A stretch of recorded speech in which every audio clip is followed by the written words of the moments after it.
نحمدہ ونصلی علی رسول الکریم اما بعد فاعوذ باللہ من الشیطان الرجیم بسم اللہ الرحمن الرحیم۔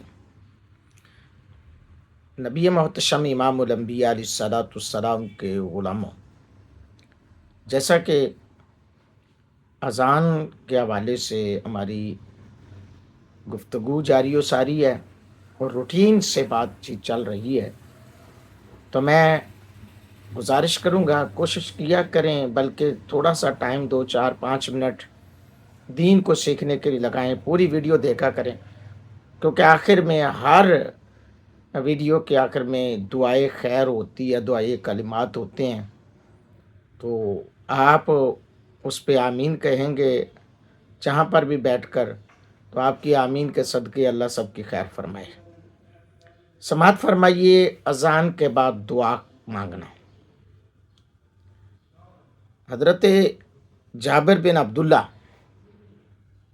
رضی اللہ تعالیٰ عنہ اس حدیث کے راوی ہیں، اور حدیث نمبر ہے بخاری شریف کی 589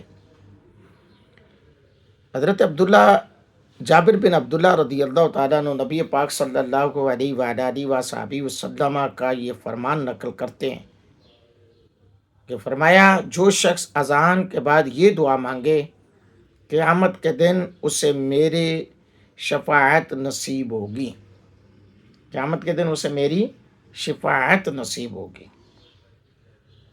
اللہ، وہ کیا دعا ہے؟ اللہم رب هذه الدعوة التامة والصلاة القائمة آت محمدا الوسيلة والفضيلة وابعثه مقاما محمودا الذي وعدته حلت له شفاعتي يوم القیامة۔ تو یعنی حضور نے فرمایا اس پر قیامت کے دن حلت لہو شفاعتی یوم القیامہ، اس پر میری شفاعت جو ہے وہ قیامت کے دن حلال ہو جائے گی اور میری شفاعت نصیب ہوگی۔ حضرات گرامی قدر، اس دعا میں وسیلے کی بات ہوتی ہے،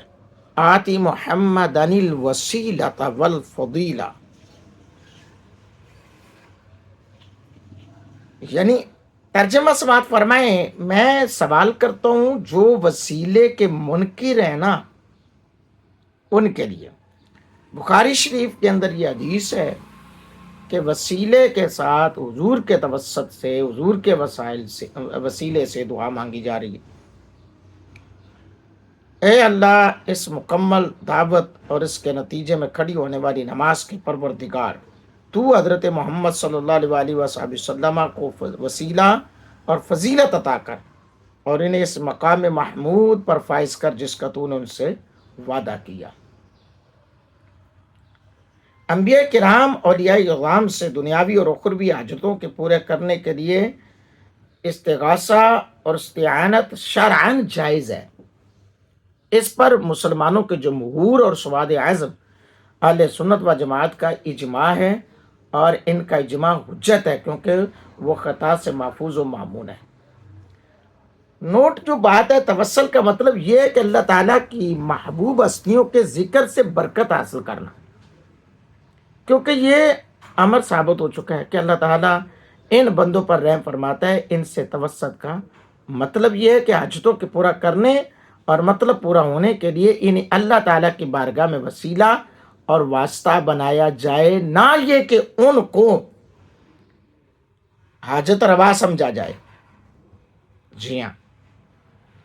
دنیا میں نبی اکرم صلی اللہ علیہ وسلم سے وسیلہ مدت حیات اور وفات کے بعد ہر حال میں جائز ہے، اور ان میں سے ہر ایک کے بارے میں صحیح احادیثیں موجود ہیں۔ امام محمد حاکم نیشاپوری المتوفی ہیں،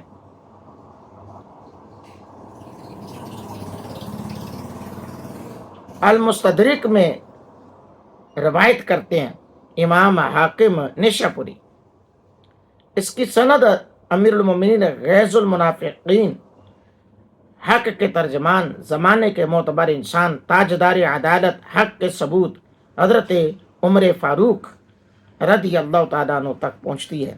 آپ نے فرمایا، رسول اللہ صلی اللہ علیہ وسلم نے ارشاد فرمایا، جب حضرت آدم علیہ السلام نے خطا کا ارتکاب کیا تو اس کے بعد انہوں نے دعا کی، یا ربی اسألک بحق محمد صلی اللہ علیہ وآلہ وسلم، اے رب میرے، میں تجھ سے محمد مصطفیٰ صلی اللہ علیہ وسلم کے حق توسل سے سوال کرتا ہوں کہ تو مجھے بخش دے۔ اللہ تعالیٰ نے ارشاد فرمایا، آئے آدم وکیف صرفت محمد اولم القاک، اے آدم علیہ السلام تو نے محمد صلی اللہ علیہ وسلم کو کیسے پہچانا حالانکہ میں نے اسے ابھی پیدا بھی نہیں کیا؟ عرض کیا، رب میرے رب، اس لیے کہ جب تو نے مجھے اپنی قدرت سے پیدا کیا اور اپنی روح مجھ میں پھونکی تو میں نے اپنا سر اٹھایا، بس میں نے عرش پر یوں لکھا ہوا دیکھا، لا الہ الا اللہ محمد الرسول اللہ، تو میں جان گیا تو نے اپنے نام کے ساتھ وہی نام ملایا جو مخلوق میں سب سے زیادہ تجھے محبوب تھا، لہٰذا اللہ تعالیٰ نے فرمایا، اے آدم تو نے سچ کہا کیونکہ مجھے مخلوق میں سب سے زیادہ وہی پیارا ہے۔ اللہ اکبر۔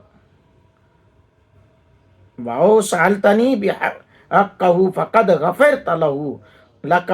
ولولا محمدا ما خلقتک،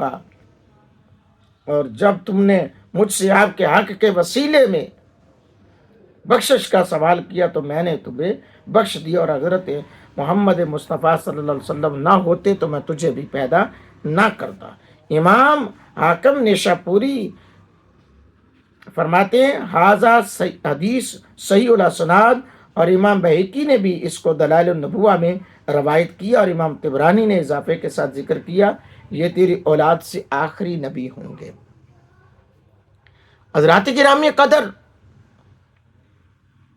اب سنیے دنیا کائنات والوں، حضرت آدم علیہ السلام کائنات کی تمام انسانیت کے باپ ہیں، وہ تو وسیلے کو مانیں،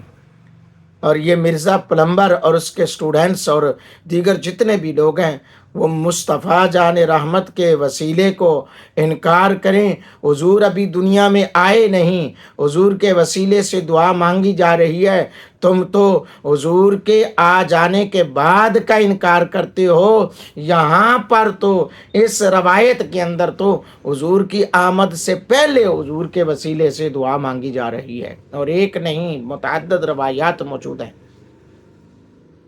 اللہ اکبر۔ حضور پیدائش کے بعد مدت حیات میں وسیلہ، اس حوالے سے آپ کو میں اگلی ویڈیو میں بتانے والا ہوں۔ ہاں جی، حضور کی پیدائش کے بعد مدت حیات میں وسیلہ، ضرور سنیے گا اگلی ویڈیو، اور فیصلہ خود کیجئے کہ آپ کس سمت جا رہے ہیں۔ دعا ہے اللہ تعالیٰ جس بھائی نے، بہن نے، دوست نے پوری ویڈیو دیکھی ہے، اللہ ان کی، ان کے اہل و عیال کی کامل اکمل بخشش فرمائے، آمین۔